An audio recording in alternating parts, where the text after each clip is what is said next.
Innovations Fair 2022 Highlights from Birth to Three, Growing and Expanding Orientation and Mobility Services for Very Young Children, presented by Amy Fletcher and Rita Garcia, Developmental Specialists.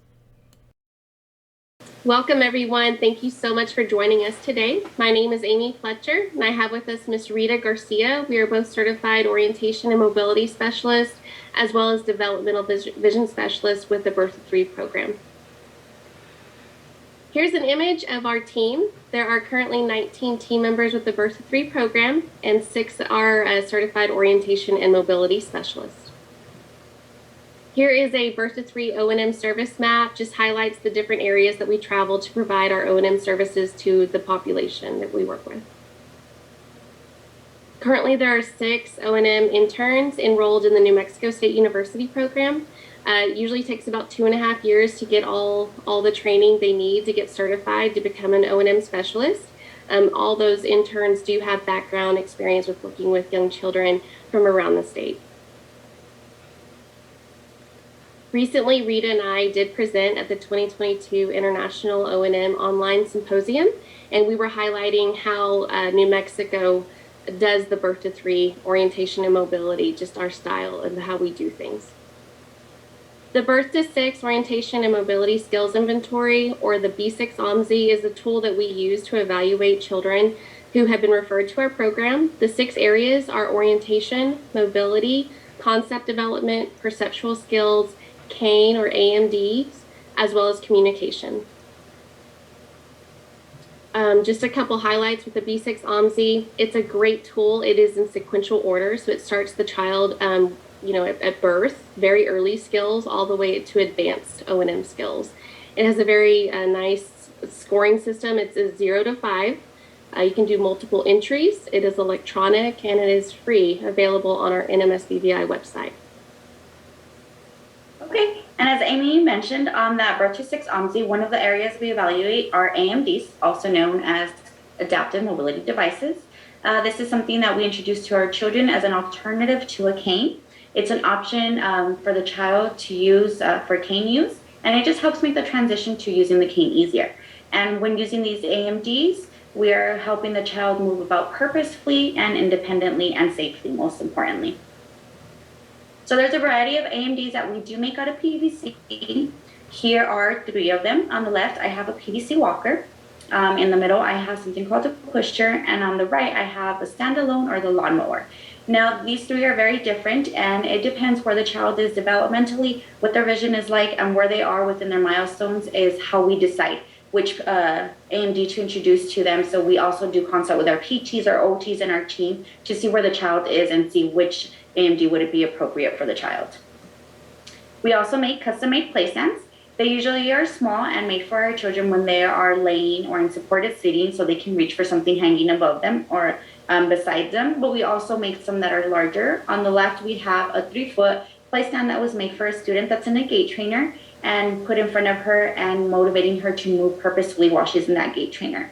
On the right-hand side, we actually have a playstand that a parent made, and she used it to make a defined space for a child that has multiple impairments and use a wicker basket as the seating area for her to provide support so the child has a defined space which she is playing independently in. We also introduce canes to our children, and we start with an exploratory cane as soon as the child can sit and grasp. Then we introduce a teaching cane. And then lastly, we give the child their own cane so they can practice that independent travel. So exploratory canes. On the right-hand side, we have a little girl that's sitting in a laundry basket with support and holding onto an exploratory cane while she's exploring with different toys. And then on the left-hand side, I will be showing you a video of a little one that is holding an exploratory cane. You can see he's exploring with it tactily, visually. He's tapping on the floor so he can listen and feel what the floor feels like as the cane rubs on it. And just exploring is really what this cane does, is we allow them to explore and let them hold on to this cane so that they be comfortable and confident. Then next, we're going to introduce an adult teaching cane. Here, pictured above, we have one of our O&Ms, Lynn Little, that's working with 2 different students. You do this in their familiar environments, outside, in unfamiliar environments, and allow them to hold on to the cane as we hold on to it, teaching them how to hold on to a cane and how to use a cane to explore different surfaces or obstacles within their path. Once they are ready, we introduce the cane, the white cane. Pictured, we do have two different students, that are holding onto a white cane in front of them. And once they have reached this stage, we introduce them, or we show them, how to use that cane when they're walking so that they can be safe, how to go around obstacles, or how to plan a route, how to go from point A to point B safely. And lastly, I have a video of a little girl, just to show you all that we here in our program, we are providing services for children with multiple disabilities, and orientation mobility isn't just about canes and AMDs. It's also about showing our children how to move purposefully within their defined spaces.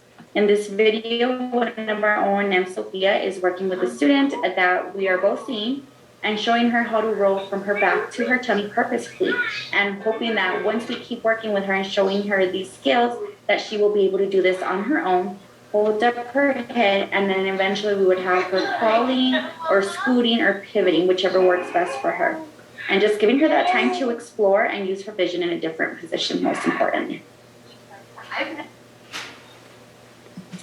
And lastly, we leave you all here with a quote. Be a lifelong student. The more you learn, the more you gain, and more self-confidence you will have in life. Thank you all very much for your time.